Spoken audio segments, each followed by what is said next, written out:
Bruce, what has you leaning toward 5 forwards on the first power play, even with Charlie and Matt available? There's different reasons, Fluto. Honestly, sometimes it depends on what is the other team giving up in their kill predictably from pre-scouts. So is it better to have a right stick or left stick up top?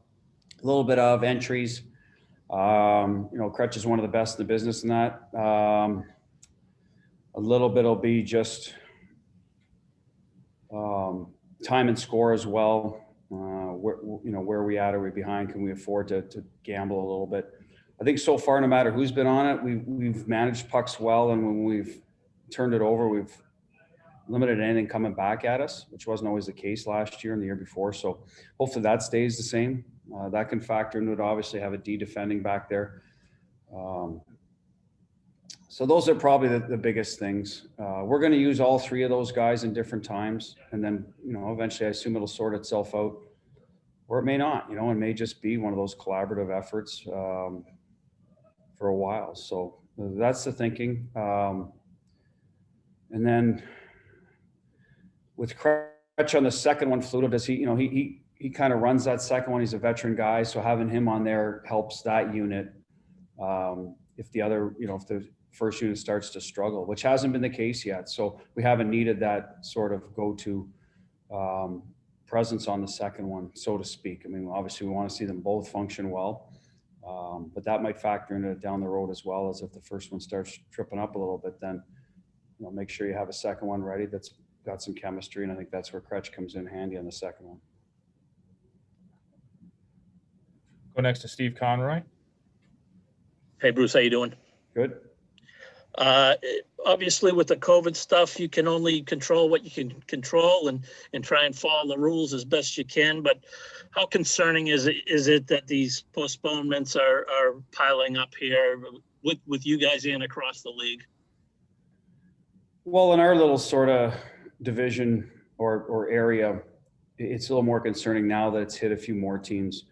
I think we've done a good job here, but it's inevitable if you're playing against infected players that the risk goes up. So, and then it seems like our division right now, it's running through it. So hopefully we can avoid it, stay safe. And in the meantime, get as many games in as possible, because I don't know if you start canceling, can they all get rescheduled in a short period of time? Will they shorten the season? If they do that, and if you're behind, you can't catch up, obviously. So I think it's just important for us to stay in the moment and get as many points in the bank right now as possible, because who knows how it'll play out. Hopefully it is all 56 games. Hopefully this is the worst of it, February. And, everyone gets through it, without,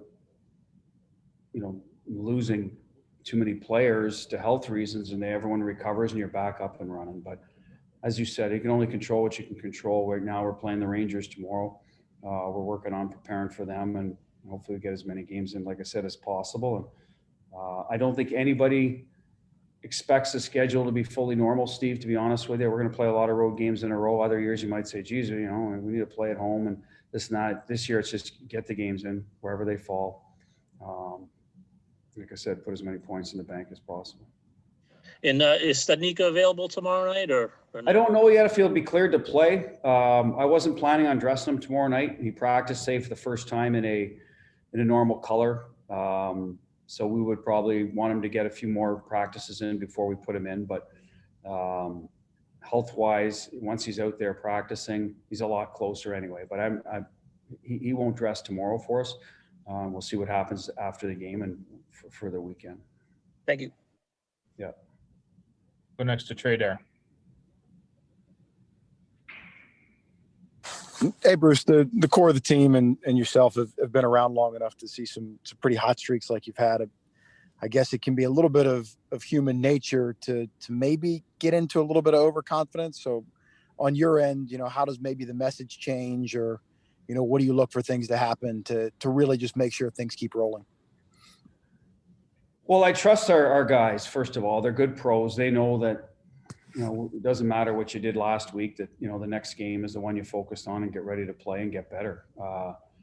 And today was a bit of an example of what you're talking about. I didn't think we were very good at the start of practice, not very sharp. So we tried to get their attention, get them back into work mode, and get something accomplished out there to help us get better. And I thought we did do that the last 20 minutes. So that's one thing about this team. I do believe when you sort of, snap them back into line, they're very good at recognizing, okay, yep, time to go back to work. Got to do, things the right way. And so things tend to, not snowball if you do that. And again, that's a credit to, the players and their professionalism and on our end, preparing them properly. So I think you put that combination, I think it's been why things have worked out well. We got key players at key positions as well, veteran guys down the middle of the ice in nets that, we're not going to have too many off nights, especially strung together. So that's what I put it to.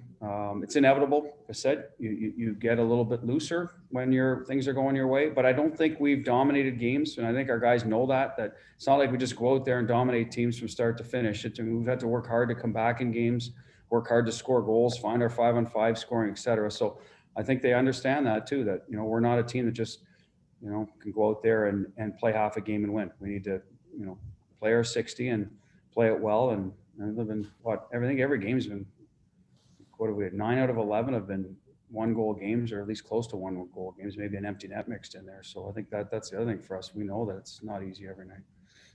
Whenever maybe you do see a little bit of a lull in that practice setting, is there a guy in particular, that you tend to lean on, that maybe a little bit more accountability to kind of get things going, or would you say it's usually a collective approach? No, Bergie will recognize it. He'll start to,